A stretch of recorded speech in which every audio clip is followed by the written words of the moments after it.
The morning of October 5th, 2010, was abnormally quiet in Willowbrook, Illinois. Lynn Oratowski was just a woman tending to her garden, enjoying the crisp air, when a stranger approached her driveway. He did not look like a threat, just a man with a heavy secret. He leaned in and asked a question that made no sense. "Are you having any problems with honeybees around here?" Before she could even blink, the world turned red. Welcome back to the Midnight Files. It is 2 a.m, and the world outside your window is asleep. But here, we explore the shadows that never rest. I am your host, and tonight we dive into a mystery that started with a simple question about insects and ended in a nightmare. If you find yourself drawn to these dark corners of human nature, consider following along. Now, let us return to the silence of that October morning. The border between Illinois and Indiana is a stretch of land where people know their neighbors and doors are rarely locked. It is the kind of place where the biggest news is usually the weather or the high school football scores. Rolando Alonso and Joshua Wyatt were just two hardworking men trying to make a living at a construction site in Lowell. They had no idea that a man with a handgun and a strange obsession was driving toward them. Back in Willowbrook, Lynn was bleeding, the sound of the gunshot still ringing in her ears like a persistent hum. She had managed to scramble inside her house, her mind racing to understand why a man would ask about bees before trying to take her life. There was no motive, no robbery, and no history between them. It was a random act of violence wrapped in a bizarre riddle that would soon haunt 2 different states for many months to come. Just a few hours after the first attack, the stranger pulled his truck into a quiet job site in Indiana. He stepped out, his face calm, almost polite. He walked up to the crew and repeated the same chilling phrase about honeybees. Before anyone could react, the air was filled with the smell of gunpowder. Rolando and Joshua fell where they stood, victims of a man who seemed to be hunting people like they were nothing more than common pests. When the police arrived at the Lowell construction site, they found a scene of total devastation. 2 men were dead, and a third was clinging to life, unable to explain why a total stranger would open fire after a brief conversation about nature. The only physical evidence left behind were a few spent shell casings and a heavy sense of dread. The news spread like wildfire through the small towns, turning every white truck into a potential coffin. The pressure on local law enforcement was immense, as the public demanded an arrest for the man the media was now calling the honeybee killer. Detectives worked around the clock, sifting through hundreds of tips and blurry surveillance footage. They needed a win, and they needed it fast. Eventually, their eyes landed on a man named Brian Dorian.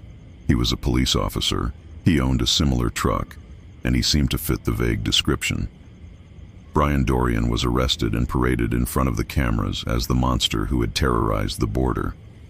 The community felt a brief moment of relief, thinking the nightmare was finally over. But behind the scenes, the case was falling apart. Brian had a solid alibi for the times of the shootings, and the forensic evidence simply did not match. He was an innocent man caught in the crosshairs of a desperate investigation, and he was eventually cleared. With Brian released, the investigation hit a stone wall. The real killer was still out there, hidden in plain sight, and the trail was growing colder with every passing day. 2 months went by without another word or another sighting. The residents of Beecher and Lowell began to hope that the killer had simply vanished or moved on. However, the darkness was merely waiting for the right moment to strike again, this time in a place no one expected. In December, the scene shifted to a tanning salon in Orland Park. It was a cold night, and the staff were preparing to close up when a man walked through the front door. He was not there for a tan. He pulled out a gun and forced the employees into a back room, his eyes reflecting a cold, calculated hunger. This was not a robbery for survival. It was an act of dominance, a predator returning to his hunting grounds under the cover of a generic crime. Among the people in the salon that night was a man named Jason McDaniel. He was a father, a regular guy who had no intention of becoming a hero. But as he looked into the eyes of the gunman, he saw something that told him they were not going to walk out of that room alive. When the killer turned his head for a fraction of a second, Jason lunged. It was a desperate primal struggle for the gun, 2 men fighting on the floor for their lives. The struggle was brutal and chaotic, but Jason managed to gain the upper hand. He grabbed the weapon and fired, hitting the intruder and ending the threat instantly. When the police arrived, they found the body of a man named Gary Amaya. At first, it seemed like just another botched robbery, but a detective noticed something familiar about the gun. It was a 1911, the same caliber used in the Honeybee shootings back in October. The ballistics report confirmed the unthinkable. The gun used by Gary Amaya at the tanning salon was an exact match for the weapon that killed Rolando and Joshua. The Honeybee killer was finally dead, silenced by his own weapon in a random act of resistance. But as investigators began to dig into Amaya's life, they found a man who had been spiraling into madness for years, leaving behind a trail of strange notes and a deep, dark obsession. Inside Amaya's truck, police discovered a treasure trove of evidence that linked him to the previous crimes. There were handwritten maps and scribbled notes that mentioned bees and construction sites. It was clear that he had spent weeks scouting his victims, choosing them for reasons known only to him. His history was one of failed relationships and minor legal troubles, but nothing suggested he was capable of becoming a cold-blooded serial killer until it was too late. The most haunting aspect of the case remained the motive behind the Honeybee question. Was it a code? A way to check if his victims were distracted? Or was it something more delusional? Some experts believe Amaya suffered from a mental breakdown that made him perceive a strange connection between the insects and his own internal turmoil. Regardless of the reason, the word honeybee would forever be associated with the smell of death in those quiet towns.